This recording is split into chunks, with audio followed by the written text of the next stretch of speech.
Hello दोस्तों, स्वागत है आपका स्टडी विद एपीएस में। दोस्तों, डेली करंट अफेयर्स के सेशन में आज है 30 जून 2020। तो दोस्तों, आज मैं 29-30 2 दिन के करंट अफेयर्स लेके आया हूं, जो आपकी आगामी प्रतियोगी परीक्षाओं के लिए बहुत ही इंपॉर्टेंट होने वाले हैं। दोस्तों, अगर आप चैनल पर नए हो तो चैनल को सब्सक्राइब करिए, बेल आइकन पर प्रेस करिए, जिससे आपको लेटेस्ट वीडियो की नोटिफिकेशन मिलती रहेगी। तो चलिए दोस्तों, शुरू करते हैं आज की सुर्खियों से। क्वेश्चन नंबर 1 से, हाल ही में आत्मनिर्भर उत्तर प्रदेश रोजगार अभियान का शुभारंभ किसके द्वारा किया गया है? नरेंद्र मोदी, योगी आदित्यनाथ, आनंदीबेन पटेल, इनमें से कोई नहीं। तो दोस्तों, इसमें ऑप्शन नंबर आपका ए करेक्ट होगा, नरेंद्र मोदी। प्रधानमंत्री नरेंद्र मोदी के द्वारा आत्मनिर्भर उत्तर प्रदेश रोजगार अभियान का शुभारंभ किया गया है। तो दोस्तों, आइए जान लेते हैं आत्मनिर्भर उत्तर प्रदेश रोजगार अभियान के बारे में।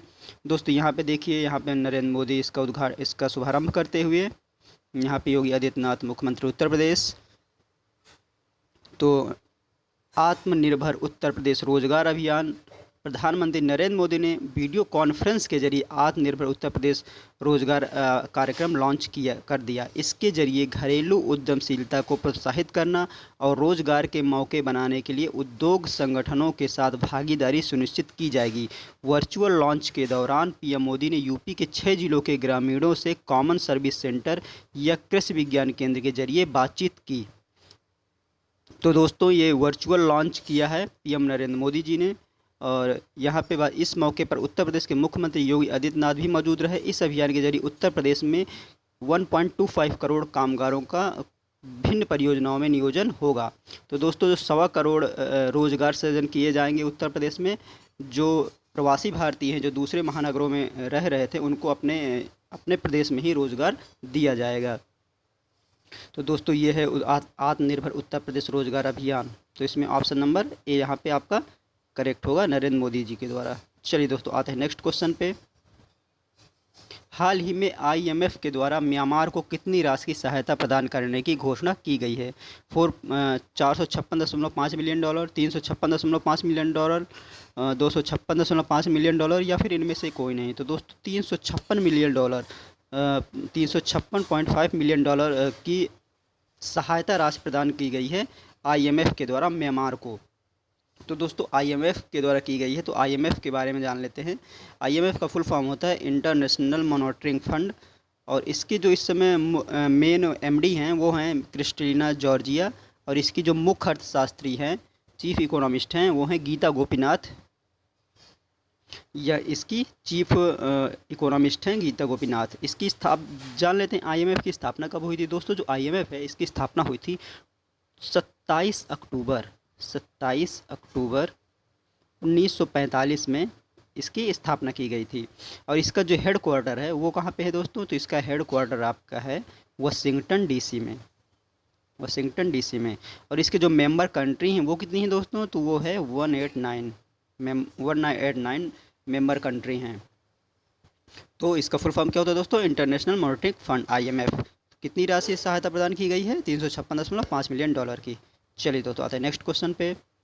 कौशल विकास और उद्यमिता मंत्रालय ने किस कंपनी के साथ मिलकर free digital learning platform skill build reignite और स्किल बिल्ड इनोवेशन कैंप शुरू किया गया है? आईबीएम, गूगल, फेसबुक, या फिर इनमें से कोई नहीं।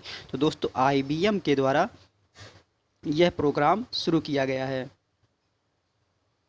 Free digital learning platform. तो दोस्तों, ये जो आईबीएम है, तो ये स्किल बिल्ड रिग्नाइट ये शुरू किया गया है। तो इसके बारे में जान लेते हैं दोस्तों। ये है क्या? स्किल बिल्ड रिग्नाइट कार्यक्रम का मकसद छोटे व्यवसायों को स्थापित या फिर से शुरू करने में मदद करना है, जो कोरोना वायरस का दंश झेल रहे हैं, जिनको कोरोना वायरस की वजह से प्रभावित हुए हैं, उनकी मदद करना है, उन व्यवसायों को, और स्थापित करना, उनकी मदद करना है। इनमें कई उद्यमियों के लिए अधिक शोध और व्यक्तिगत कोचिंग शामिल होंगे। पाठ्यक्रम में वित्तीय प्रबंधन होगा, व्यापार रणनीति, डिजिटल रणनीति, कानूनी सहायता और बहुत कुछ शामिल है। गैर सरकारी संगठनों जैसे कि एडुनेट और उन्नति फाउंडेशन के साथ आईबीएम जुड़कर स्थानीय ज़रूरतों को पूरा करने में महत्वपूर्ण भूमिका निभाएगा। अब दोस्तों, ये जो आईबीएम आया हुआ है, तो आईबीएम के बारे में भी जान लेते हैं दोस्तों। तो आईबीएम के बारे में जान लेते हैं। आईबीएम का यहाँ पे देखिए, आईबीएम का लोगो है। आईबीएम का पूरा नाम क्या होता है? आईबीएम का पूरा नाम इंटरनेशनल बिजनेस मशीन। आईबीएम यानी कि अंतर्राष्ट्रीय व्यापार मशीन निगम को बिग ब्लू के नाम से भी जाना जाता है। दोस्तों देखिए बहुत इंपॉर्टेंट है, बिग ब्लू के नाम से भी इसको जाना जाता है। आईबीएम का जो मुख्यालय है वह कहाँ पे है दोस्तों? तो इसका मुख्यालय है आर्मोंक, न्यूयॉर्क। न्यूयॉर्क में एक जगह है आर्मोंक, वहाँ पे इसका मुख्यालय है।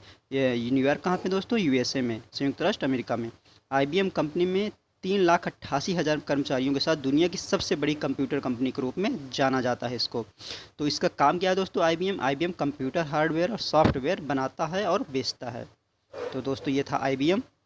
तो यहाँ पे जो प्रोग्राम शुरू किया गया है स्किल बिल्ड इग्नाइट, ये आईबीएम के साथ शुरू किया गया है मिलकर।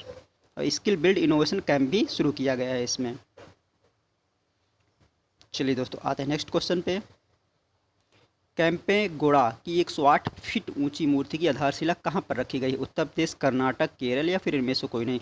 दोस्तों कैंपेगौड़ा की 108 मीटर ऊंची मूर्ति, 108 फीट है, फीट ऊंची मूर्ति की आधारशिला कर्नाटक में रखी गई है।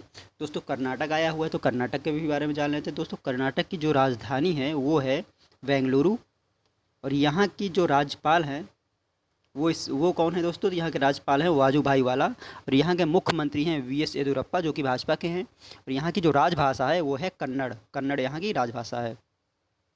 और यहाँ पे दोस्तों जो कर्नाटक की जो लोकसभा सीटें हैं वो कितनी हैं दोस्तों? वो हैं 28 लोकसभा सीटें। कितनी हैं? 28। राज्यसभा सीटें कितनी दोस्तों? वो हैं 12। और आप जो विधानसभा सीटें हैं वो हैं 225। और विधान परिषद, क्योंकि यहाँ पे द्विसदनात्मक विधानमंडल है इसलिए यहाँ पर विधान परिषद भी हैं, उसकी सीटें कितनी हैं दोस्तों? 75। 225 विधानसभा की और 75 विधान परिषद की सीटें हैं। दोस्तों एक चीज़ और यहाँ पे कर्नाटक के बारे में, यहाँ का जो नेशनल पार्क है बहुत इंपॉर्टेंट नेशनल पार्क है। यहाँ पे 2 नेशनल पार्क के बारे में बता दें जो इंपॉर्टेंट है।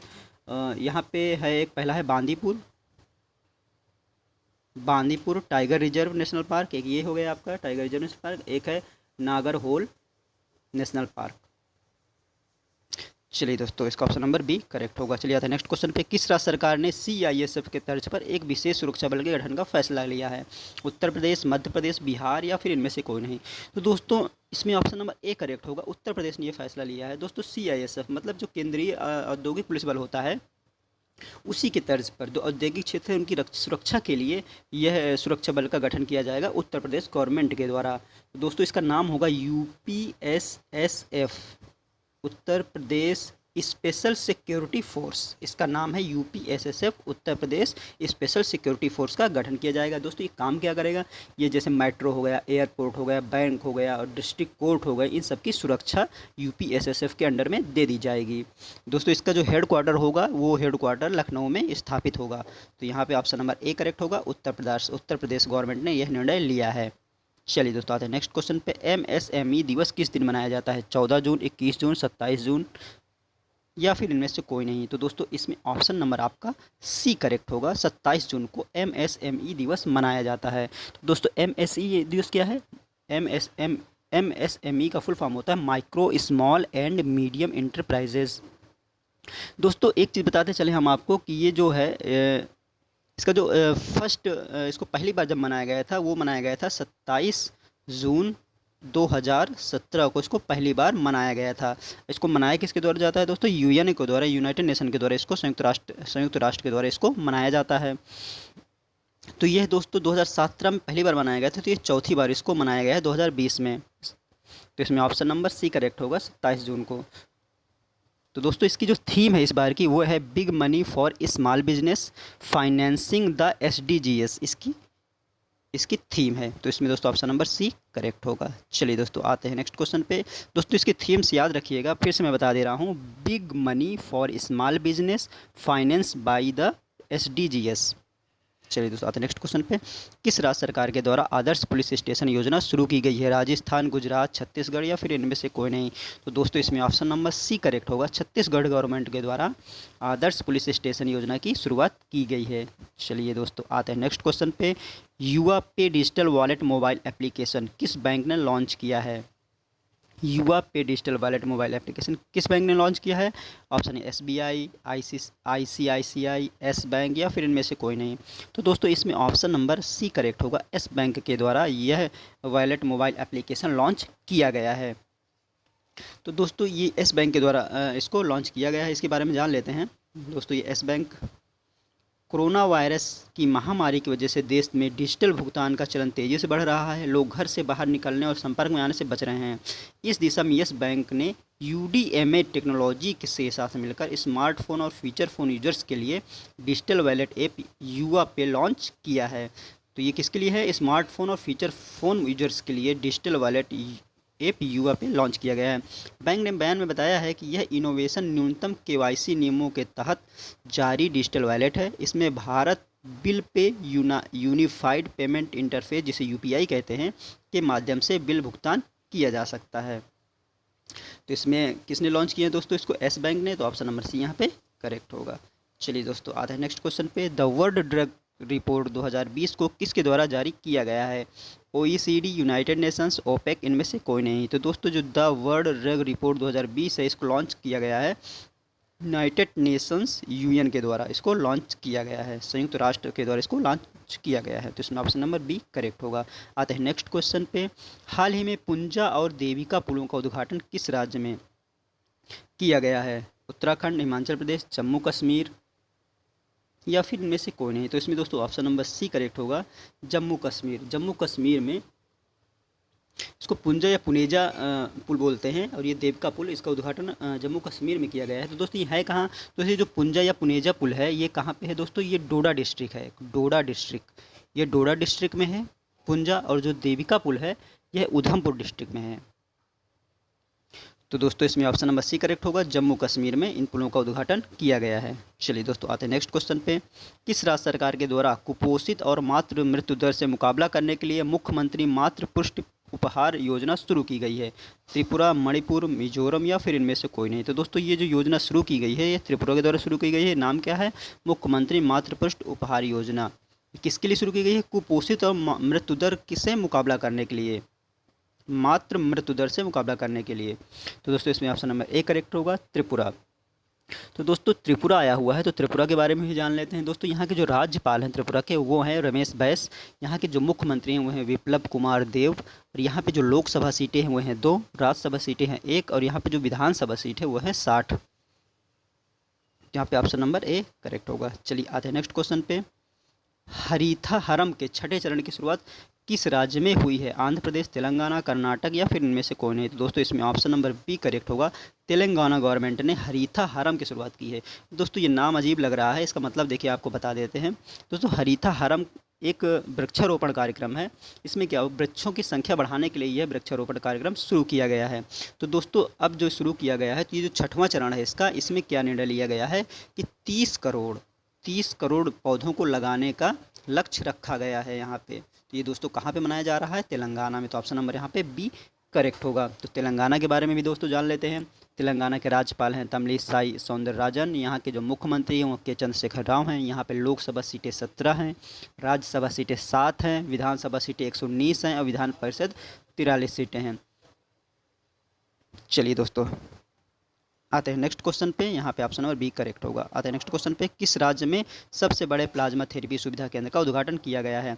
महाराष्ट्र, गुजरात, केरल, इनमें से कोई नहीं। तो दोस्तों इसमें ऑप्शन नंबर ए करेक्ट होगा, महाराष्ट्र गवर्नमेंट के द्वारा प्लाज्मा थेरेपी सुविधा, सबसे बड़े प्लाज्मा थेरेपी सुविधा केंद्र का उद्घाटन किया गया है। दोस्तों इसमें कोरोना संक्रमित को बचाने के लिए प्लाज्मा थेरेपी का यूज किया जाएगा। मतलब कोरोना संक्रमित जो भी व्यक्ति होगा वो उसके उपचार के लिए प्लाज्मा थेरेपी की शुरुआत की जाएगी। तो यह केंद्र बनाया गया है कहाँ पे? महाराष्ट्र में। तो ऑप्शन नंबर यहाँ पे ए करेक्ट होगा। चलिए दोस्तों आते हैं नेक्स्ट क्वेश्चन पे। राष्ट्रीय सांख्यिकी दिवस किस दिन मनाया जाता है? 24 जून, 26 जून, 29 जून या फिर इनमें से कोई नहीं। तो दोस्तों इसमें ऑप्शन नंबर सी करेक्ट होगा, 29 जून को राष्ट्रीय सांख्यिकी दिवस मनाया जाता है। चलिए दोस्तों आते हैं नेक्स्ट क्वेश्चन पे। हाल ही में POK में हाइड्रो पावर प्रोजेक्ट के लिए पाकिस्तान ने किस देश के साथ $2.4 बिलियन का समझौता किया है? भारत, चीन, रूस या फिर इनमें से कोई नहीं। दोस्तों ये समझौता किया है, यस, चीन के साथ ही किया होगा इसने। तो ये ऑप्शन नंबर बी यहाँ पे करेक्ट है। POK में ये हाइड्रो पावर प्रोजेक्ट पाकिस्तान कर रहा है किसके साथ, चाइना के साथ मिलकर।